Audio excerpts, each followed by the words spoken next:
What is up, everybody? It's the Amish Country Mets fan here, and I figured we were due for another episode of Talking Farm on the Farm. Gonna be kind of a short one today. Couple guys to talk about. The one is a guy I've actually talked about already, I think a couple of times on this show, but it's because I really like him. Um, that guy is Christian Scott. Christian Scott, again, like I said, I've talked about him before. 24-year-old starting pitcher. Started out as a reliever in the system, I believe.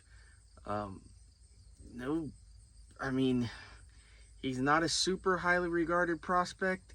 I think he's number 12 on our prospect list, which is actually decent, but he's not anybody that seems to be talked about all that much, and I don't know why necessarily.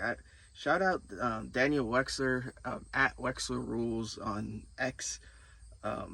He's posted a few things on Christian today, but one was since opening day 2022, Scott has 146 and a third innings pitch, 2.50 FIP, 11.32 K per nine, 25.2 strikeout to walk percentage, fastballs up to 89. He's made his way from St. Lucie all the way up to Binghamton this year. I guess he's a little old for a prospect. I mean, he's 24. Like what I see from the kid. He's not really a kid, I guess, but I like what I see from him. Just had a start yesterday, I think it was yesterday, 2 2/3 innings, 5 Ks in those 2 2/3. Right now, he has a 2.47 ERA, 8.84 WHIP, 11.2 K per nine in 12 starts in Double-A.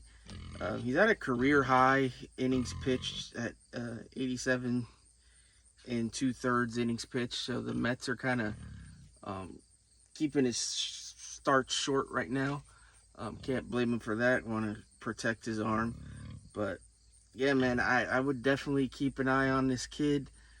I agree with, again, I'm going to shout out Daniel Wexler. He thinks he's our best pitching prospect, and I tend to agree with him. I mean, I really like Vassell. I really like Tidwell. Tidwell especially. I mean, we got some good guys down there, man. I know the Mets have gotten crapped on, and rightfully so, for their pitching depth in the minors, but it has really picked up this year. There's a lot of decent arms down there. I think we got something cooking with these guys, and love to see it. So, and the other guy I'm going to touch on is Joander Suarez. Again, not a highly touted guy. This guy especially. He's kind of taken the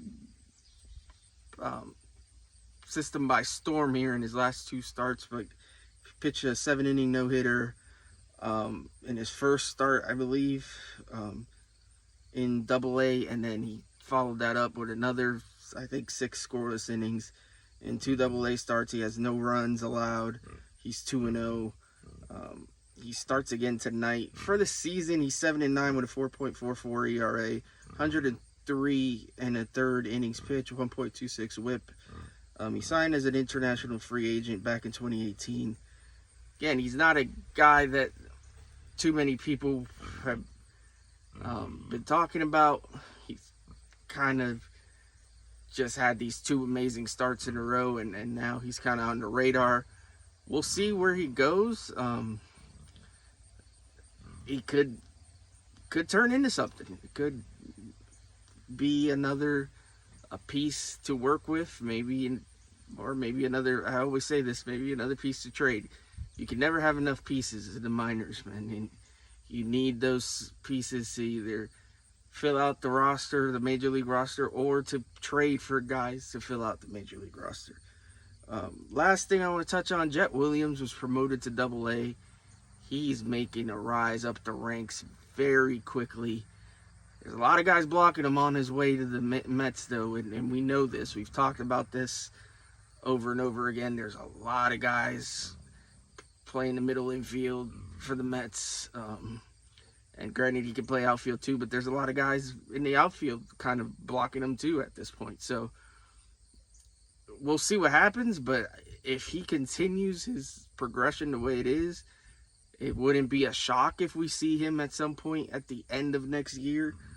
I don't know, man. I love this kid. He's my favorite prospect. I wouldn't trade him. He's the one guy I wouldn't trade. Love to see him. And then quickly, Kevin Parada. He's been pretty hot since his return from injury in Double-A. Like to see that too. I mean, again, he's a guy that kind of doesn't really have a position, but you never know. Anything can happen. We obviously don't necessarily know what's going to go on with the Alonso situation. Injuries happen. Tons of things happen. So it's good to have these guys performing. It's good to have these guys so far kind of living up to expectations.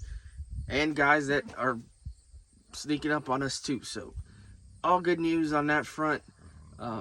Season's winding down in a bit. I might do another one or two of these Talking Farm on the Farms before the season's out, though. The Binghamton Mets are in the playoffs. I believe their first round matchup is against the Somerset Patriots. If they move on, the Erie Seawolves are also in the playoffs. Erie Seawolves are a local team for me. If, for whatever reason, if I'm blessed and they end up playing each other, the Seawolves and the Rumble Ponies in the postseason, I am going to find a way to get there, and I'm going to do content on it, and I will get videos and live scouting reports and whatever on these guys. I promise you that. So keep an eye out for that. Keep your fingers crossed that it happens, because I'd love to be able to get there and watch these kids in person. I haven't been able to see the Rumble Ponies in person this year. I wanted to, but I didn't get a chance to get there. So if they come to Erie, best believe I will be there, and I look forward to it. So hopefully it happens. My fingers crossed for that. So keep an eye out on that.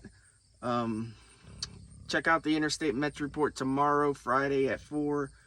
Other than that, thanks for watching, and let's go Mets.